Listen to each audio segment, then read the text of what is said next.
જિલ્લા પંચાયત ખાતે આજે વિવિધ સમિતિના ચેરમેનની વરણી કરવામાં આવી હતી. કારોબારી સમિતિના ચેરમેન પદે હરીશભાઈ ભંડેરી, સામાજિક ન્યાય સમિતિના ચેરમેન પદે મંજુલાબેન ચાવડા, શિક્ષણ સમિતિના ચેરમેન પદે દિનેશભાઈ રૂડાણી, આરોગ્ય સમિતિના ચેરમેન પદે રણજીતસિંહ જાડેજા, જાહેર બાંધકામ સમિતિના ચેરમેન પદે વાઘજીભાઈ છાંગા, ઉત્પાદન અને સિંચાઈ સમિતિના ચેરમેન પદે નયનાબેન રાજપૂત અને મહિલા બાળ વિકાસ યુવા પ્રવૃત્તિના ચેરમેન પદે પુષ્પાબેન રાજેશભાઈ આહિરની વરણી કરવામાં આવી.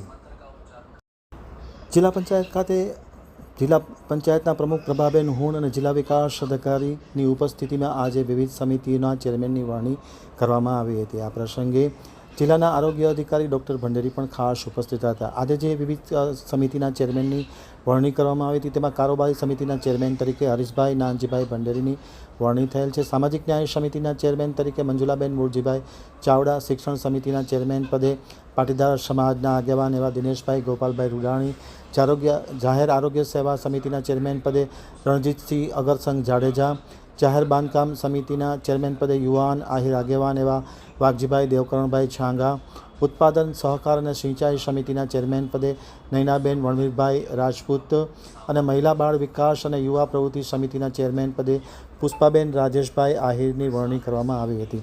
નવા વરાયેલા 7 ચેરમેનને આજે જિલ્લા ભાજપના વિવિધ સંગઠનના પદાધિકારીઓએ ખૂબ ખૂબ અભિનંદન આપ્યા હતા. અધિકારીગણે પણ અભિનંદન આપ્યા હતા અને તમામ ચેરમેને આજે વિધિવત રીતે પોતાનો ચાર્જ સંભાળી લીધો હતો.